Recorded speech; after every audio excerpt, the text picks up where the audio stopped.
Hello, Petal. How you doing? How are things? How's everything going? Interesting thing is that I've talked to my friend in South Africa, and she's told me that there was snow predicted on the top of Table Mountain. On top of that as well, another one of our friends with New Zealand rules, he has been making soup because it's really, really cold. Now, you wouldn't normally expect that in south of the equator, the southern hemisphere, that it would be so cold right now. But then we've got Hurricane Beryl has been upgraded to a level 1 hurricane, and she's rampaging off the Atlantic. So weather watching right now is fascinating. I'm sorry, but yeah, if you don't, Mateo Blue is fantastic. You can look at it on your website, and this is not sponsored in any way, shape or form, but I use it to track weather systems because I'm that much of a weather nerd. So, yes, at the moment, Hurricane Beryl is fascinating, how she's building up impetus. And, weather watching right now is quite intriguing. But, how are you anyway? Enough about my nerdishness and waffling on. And apologies for being flaky as usual. I think I know why now, so we'll hopefully get that sorted out in the next couple of weeks, and we'll see what's going on, aside from the hay fever, of course. But my goodness, so much has been happening. We finally got a Labour government back in the UK, which is awesome. Lovely things happening about our new Prime Minister, and all I can say is there's a lot of things being said about him, but a lot of people don't know the full background, so do your research. Not you guys, of course you always do your research and you're amazing, but that's the thing. It's like if people knew what he's done in his past, yeah, he's a very, very good person, and it'll take 10 years probably to get things back to where they should be. But yeah, I think he'll be a 2-term Prime Minister, and I hope so anyway. Not that I've got any allegiances either way, one or the other, but I just think right now for our community and our society and our government, I think it's definitely the right choice right now. Anywho, enough about that, because we're 2 minutes in and I've just been whiffling on about the most mundane stuff. I do apologise. But I'm aiming, not going to say it's definitely going to happen, but I'm aiming to do a chapter a day until we get to chapter 8, which is a longer chapter. So that'll probably be like a couple of days on that one. Just because they're shorter chapters and we should be able to do them all being well. Tomorrow might be a bit busy, but we'll see how it goes. So, enough of all of this mundane waffle and being such a grown-up and everything. I do apologise. But we have got Faust Among Equals, and it will be chapter 2. And if you want to read along, by all means do so, because that's always good fun. But yes, chapter 2. Hopefully I get all the voices right, as I did the last time. But if I don't, please excuse me. But we're doing our best. And don't forget, put in the comments section, let me know how you're doing, how things are. Always love to read your comments. It's just lovely to see them. I know I say it every time, but that's what the whiffle's all about. Right, thank you for being here. Let's get on with this thing. Chapter 2. That's fine, said the fugitive. You can drop me here. The pilot looked at him. Thanks, added the fugitive significantly. For the lift. I'll be seeing you. Goodbye. The airliner obligingly stopped. Around its wingtips the wind howled. Below, the sea groped for the plane's belly with ephemeral talons of spray. 2 seagulls flew straight into the tailplane and knocked themselves out cold. It was a pleasure, replied the pilot. See you around. The cabin door opened. It shouldn't have. It was pressurised, and if it opened under pressure, the entire contents of the cabin would be sucked up and spat out, and the fugitive picked up his rucksack, waved politely, and walked down a flight of nothing into thin air. The fugitive watched the airliner fade into a dot on the horizon, then strolled across the wave-tops to the fishing boat, which he'd selected as the best way to make an inconspicuous entry into Holland or Netherlands. Hi, he said in fluent Dutch, as 2 fishermen came running with lifebelts. If we crack on a bit, we can be home by nightfall. You can feel a right fool, frozen in the act of throwing a lifebelt to a perfectly dry stranger in chinos, sleeveless shirt and straw hat. The fishermen paused, searching their sparse but functional vocabulary for something appropriate. We haven't finished fishing yet, The fugitive smiled. "Don't you believe it," he said. He clicked his fingers, and the mechanical net winders began to purr. As the nets cleared the water, there was a distressing sound of groaning hemp. A couple of rivets popped in the crane. "That ought to do for one day," the fugitive went on, indicating the painfully overladen nets. "Right then, chop chop, busy busy." The elder fisherman, who had seen some pretty weird things in his time and been told about a hell of a lot more, removed his cap, turned it round and put it back on his head. It was the first time he'd removed it in 32 years, funerals included. "How did you do that?" he asked. "Entropy." The fisherman's old, shrewd eyes met the fugitive's, and for a moment there was a flicker of recognition, not of the man, but of the phenomenon. 40 years at sea, and you learn the wisdom of taking the other man's word for it.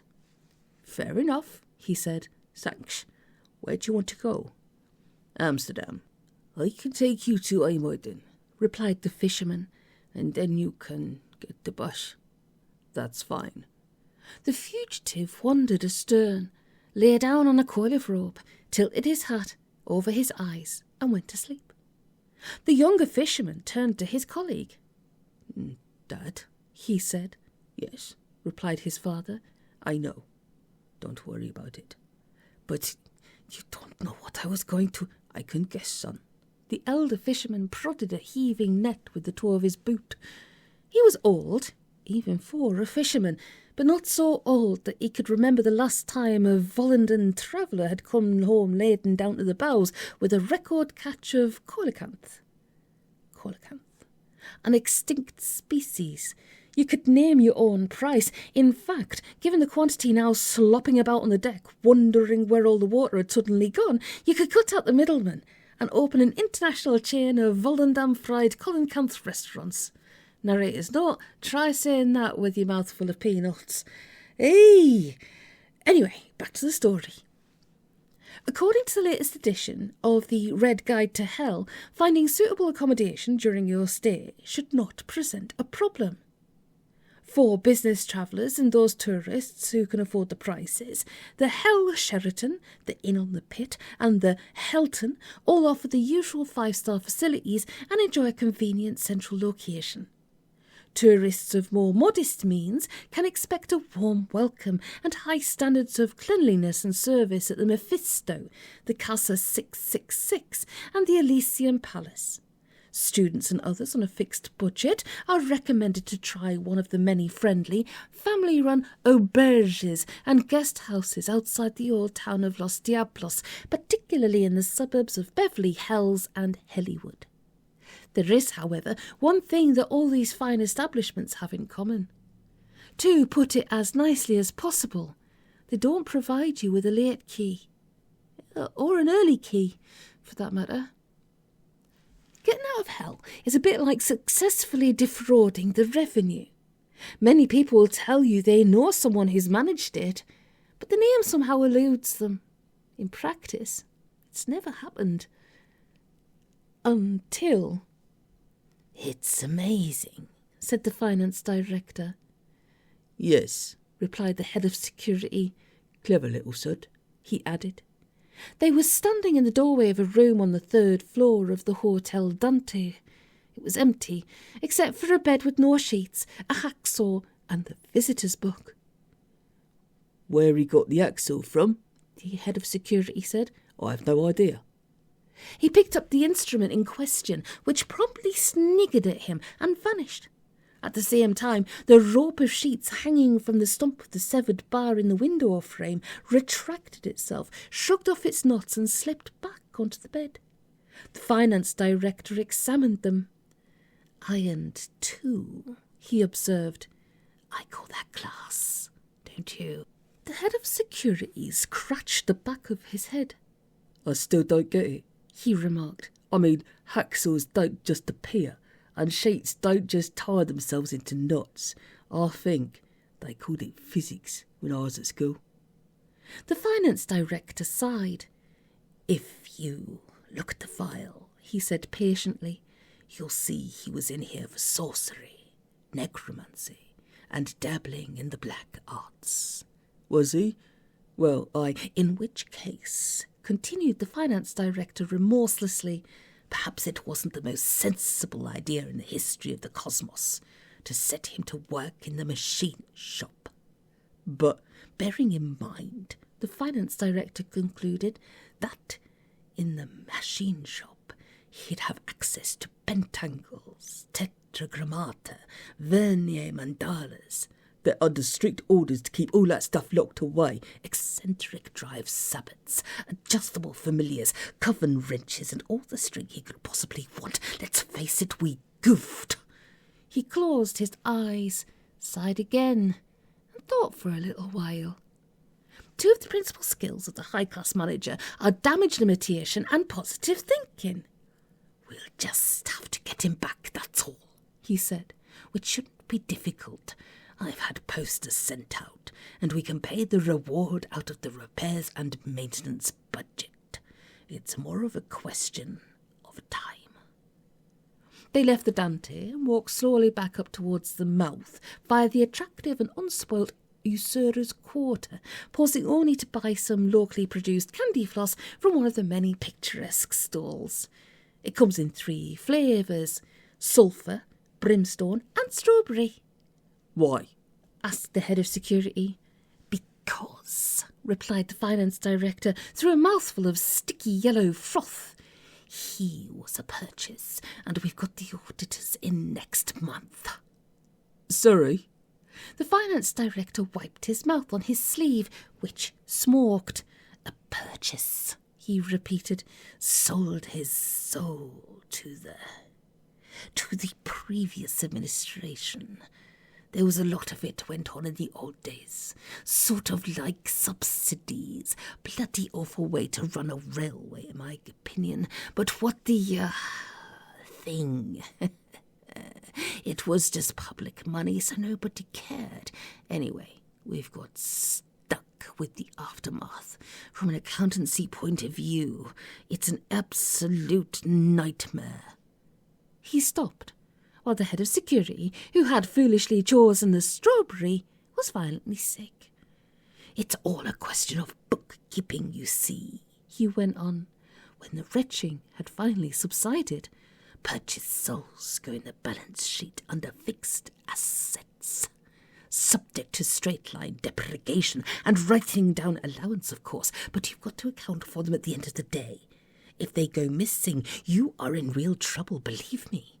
Since Malado's only been here, 500 years, he's still got about 85% of his original value after allowances. That's one heck of a shortfall. The head of security frowned.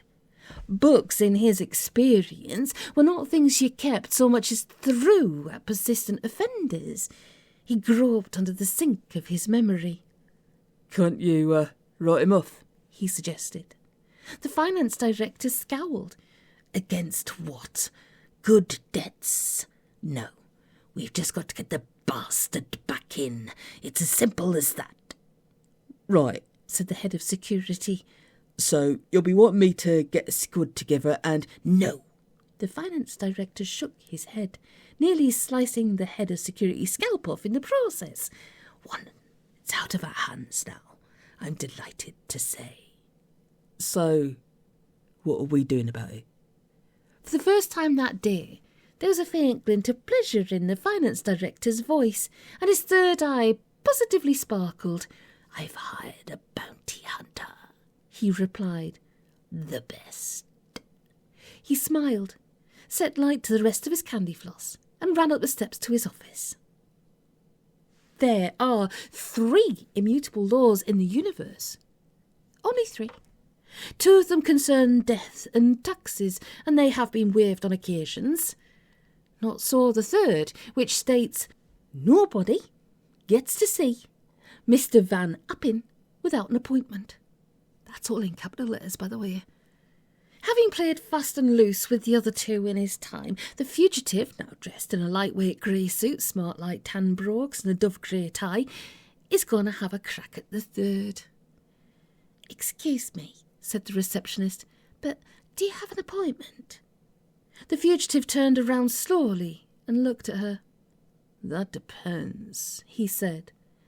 "I doubt that, sir," the receptionist replied. "If you left her tone of voice outside in the rain overnight, it would have rust on it come morning. Do you have an appointment or not?" "That depends," said the fugitive, "on which way round you like your time. I personally like it arse about face, so I make all my appointments retrospectively. Come back about 5 minutes ago and I'll have got it sorted for you." "I'm sorry," said the receptionist. "Nobody sees Mr. Van Appen without an—" "He'll see me." "With respect, sir." The fugitive smiled and vanished. Almost simultaneously, he rematerialised in Mr. Van Appen's office, sat down in a large leather armchair and started linking paper clips together. "Morning, George," said Mr. Van Appen, without looking up. "I'll be with you in 2 shakes." Although his face did not betray the fact, the fugitive was impressed. It's not everyone who's cool enough to take the sudden materialisation of an escaped soul in torment so totally in his stride. "That's okay," he replied. "No hurry." Mr. Van Appen finished annotating the document he had been studying, put it in his out tray, steepled his fingers, and leant back in his chair. "Long time no see, George," he said, "if you'll pardon the expression." "Good of you to fit me in at such short notice," the fugitive replied. "Look, I'm in a bit of a jam. I wondered if you could help me get it sorted out." The cigar box on Mr. Van Appen's desk floated across the room and opened itself under the fugitive's nose. He shook his head slightly. "I'll do my best," Mr. Van Appen said. "Tell me about it." The fugitive grinned. "Starting where, Pete?" Mr. Van Appen considered. "Well," he said, "I think we can take all the "in the beginning was the word" stuff as read, and pick up the story where you'd sold your soul to the very bad person and he'd taken delivery. To be honest with you, George, I took that as being a suitable juncture to close my file and send in my bill." Mr. Van Appen frowned. "Did you ever pay it, by the way?" "By return," George replied. "Or rather, my executors did. I saw to that well in advance, believe me. I may have been facing eternal damnation, but I didn't want to get into real trouble." "Ah, yes." Mr. Van Appen's brow cleared. "I remember now. Anyway, to get back to what we were saying just a moment ago, I'd rather assume that was it as far as you were concerned. Terribly sorry to lose you as a client and all that, but, well, these things happen. In fact, the term banged to rights did float across my mind more than once in connection with your affairs. Nobody followed you here, did they?" "Unlikely," said the fugitive. "As far as I can see, they haven't the faintest idea when I am, let alone where. Listen, Peter, I want to fight this one." Mr. Van Appen raised an eyebrow. "Fight it, George?"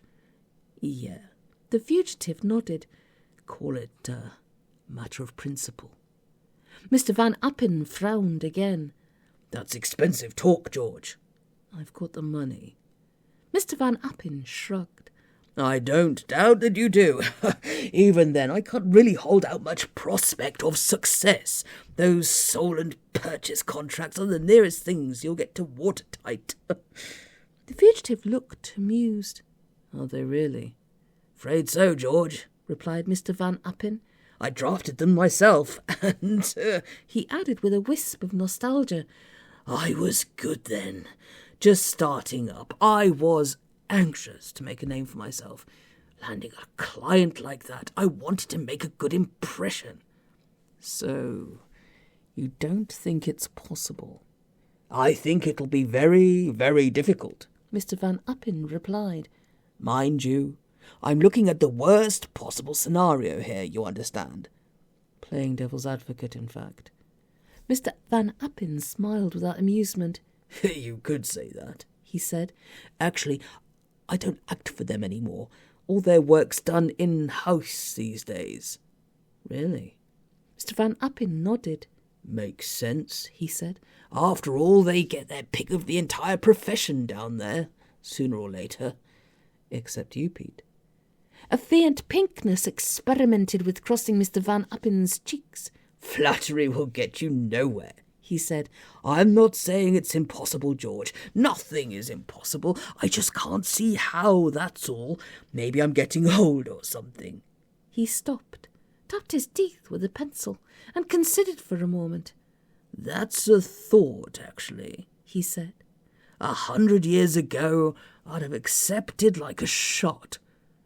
Why don't you try our office then?"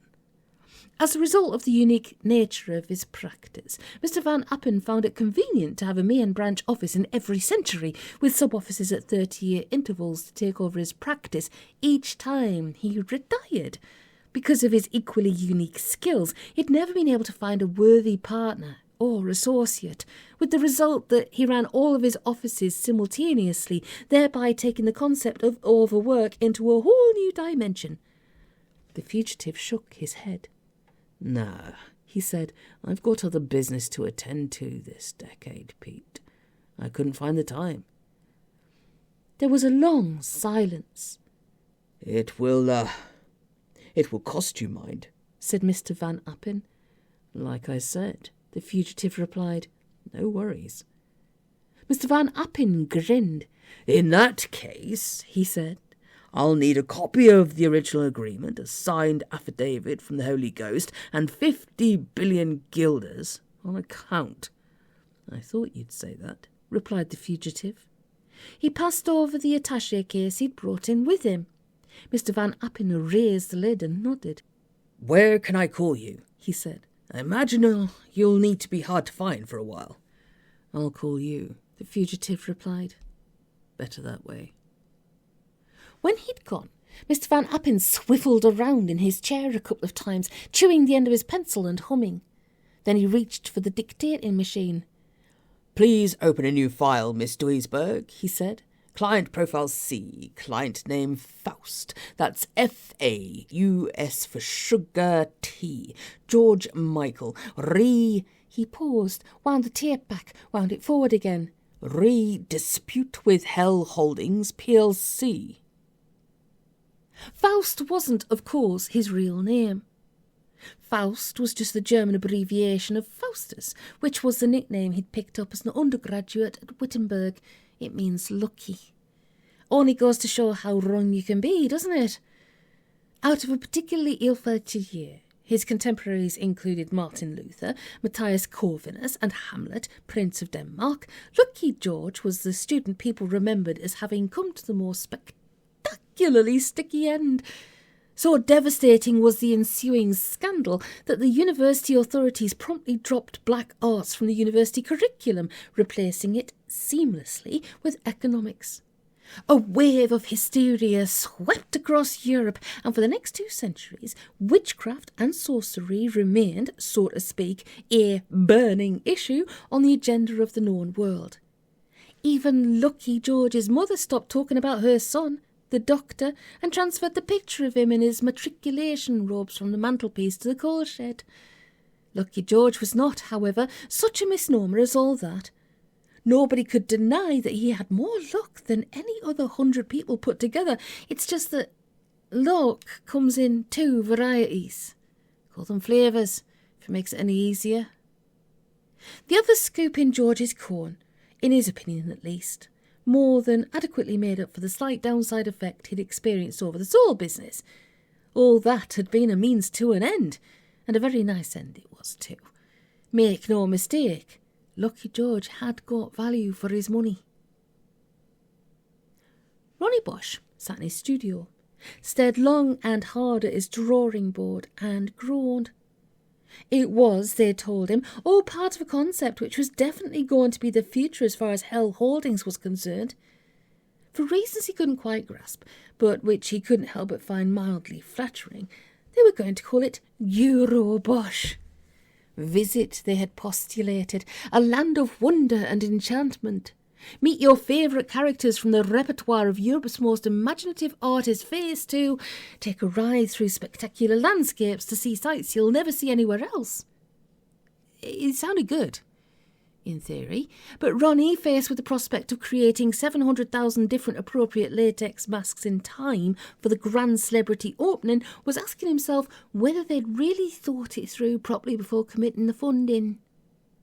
For a start, he muttered to himself, scowling at a recalcitrant design and then turning it upside down, which, much better that way. Masks really weren't going to be enough, not for some of the more outre designs. We're talking full bodysuits here, and quite possibly bodies as well.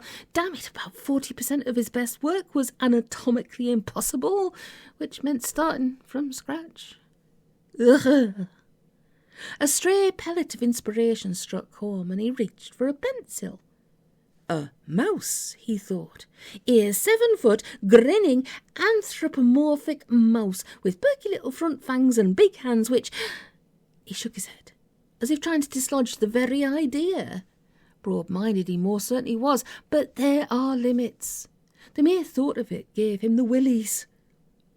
What he'd really always wanted to do, of course, was design helicopters and parachutes and telescopes and wonderful ships powered by paddles, driven by treadmills, turned by oxen, and siege engines and washing machines and refrigerators and combination tin openers and potato peelers and space-saving compact disc racks and ironing boards that ingeniously fold away into nests of coffee tables.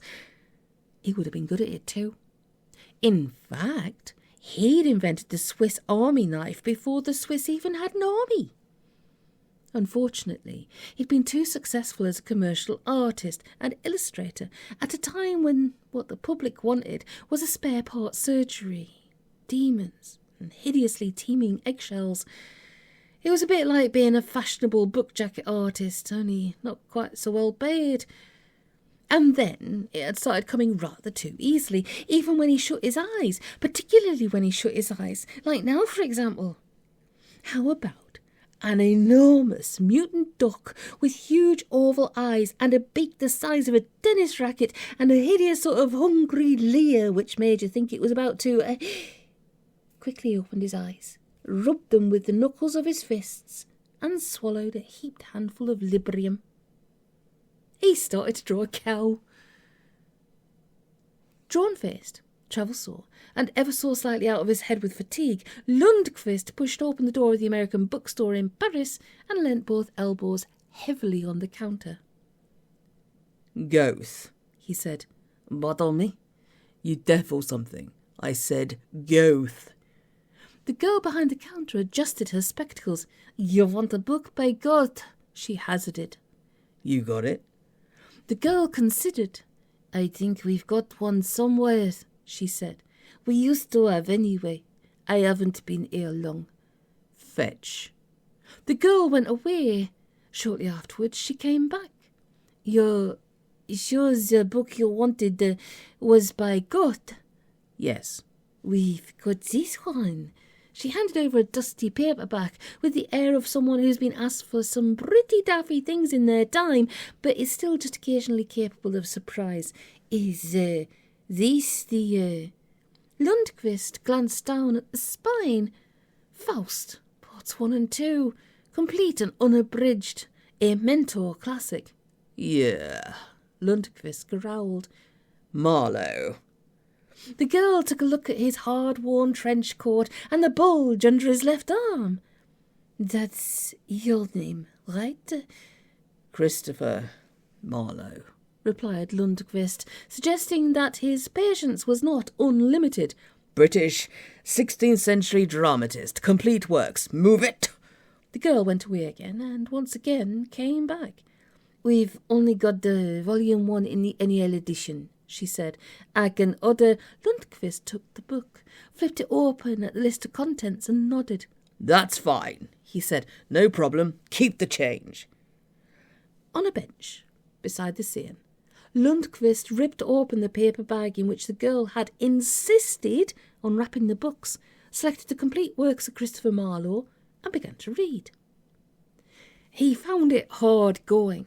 His usual reading matter tended to be terser and less flowery. Step 3, wire up the timing device to the detonator. and he knew for a fact that large parts of Marlowe's version were heavily embroidered, fanciful, or just plain wrong. He wondered why. For a start, the jerk he'd known all these years had his faults, God knows, but even he didn't go around talking poetry all the time like some goddamn flowery person. Eventually, however, he found what he was looking for. Having underlined it heavily in yellow marker pen and noted down the page number in his notebook, he opened the Goth version and, after a great deal of tedious slogging through, found the passage that corroborated exactly what he'd found out in the Marlowe. Fine. He stuck the books in his pocket and went off to buy a 55mm recoilless rifle. The company secretary looked up, his hand over the mouthpiece of the receiver. "It's him," he hissed. "What do I do?" The finance director frowned. "I'll take the call," he said. "You get security to see if they can get a trace on the line." He lifted the telephone in front of him, took a deep breath, and said, "Yes." "Hi." The finance director thought for a moment. "It's a terribly bad line," he said. "You'll have to speak up." "Listen," replied the voice at the other end. "I'm giving you fair warning. No doubt you've got people on my trail. Call them off, otherwise you'll regret it. Got that?" The finance director smiled. "I think so," he said. "You're saying that unless we leave you alone, something bad is going to happen to us?" He paused, for effect. "Hasn't it crossed your mind that every conceivable bad thing there is has probably happened to us already, bearing in mind that the line went dead?" "No luck," said security. "Not enough time. Somewhere in Europe, probably late 20th, early 21st century. Otherwise, "It doesn't matter," the finance director replied with a sigh. "The chances of him doing anything silly and giving himself away are a snowflake's chance in..." "Anyway," he went on, "at least we're in communication of a sort. We'll have him, don't you worry." The company secretary stroked his chin, causing sparks. "Excuse me if I'm barking up the wrong tree here," he said, "but wasn't that a threat he just came out with? Otherwise you'll regret it. Something like that." The finance director shrugged. "Bluster," he said. "Oh," replied the company secretary. For a moment there, I thought it was a threat. "Same thing. Bluster is a thing you make when you're backed up against a wall, facing certain death at the hands of overwhelmingly superior forces." Like Bluster's last stand sort of thing. The finance director gave him a look, and he grinned sheepishly. They both knew what the company secretary had originally been sent down for, and it wasn't simony or stealing sheep. You'd have thought he'd have learnt his lesson by now. "Don't worry," the finance director said. "There's no threat he can possibly pose to anyone. He's got nothing up his sleeve except his arm. Take it from me." "Oh, what's going on?" I hope you're enjoying this, and I hope it's okay for you. I'm just finding my way with the characters right now. I'm finding it's fun. It's kind of like, you know, when it's been a really long time since you've read a book and you're refamiliarising yourself with it, and you want to kind of like flow with the right characters, and you've got this picture in your mind of them. Because I don't know if you guys are visual readers or visual listeners, but you get this picture in your mind of a particular character, and then the voice comes through from there. Yeah, so I always imagine the finance director as like a Skeksis, and I kind of like almost went to that kind of realm, but no. Anyway, all this waffling and whiffling, my goodness. So these chapters are going to be quite short, right up to chapter 8, which will then be quite a hefty one. So tell me, do you prefer it if I do the longer chapters in 2 parts, or if you prefer the longer chapters to be still in 1 part? Let me know what you think in the comments. And please, if you could like the episode, if you enjoy it, like, share, hit the notifications bell, subscribe if you don't already. That helps to keep the lights on. And, you know, it gives the hamsters a little bit of rest from their hamster wheel. Yes. Anywho, take it easy. Keep safe. Get some good rest. We'll hopefully be back tomorrow with another chapter, depending on how everything's going, but it might be quite later on in the day. But let me know how you are. Let me know how things are going. I always like to read those comments. I'm really sorry if I keep repeating myself, but I'm just blithering on, just ad-libbing, you know. Me. I've really got to start doing some more tunes as well. Yes. Apologies for my thinking out loud there, but big love to all of you. I do appreciate you all very, very, very much, and I'm so grateful that you're still here, and thank you. And yes, and I'll see you tomorrow. Big love.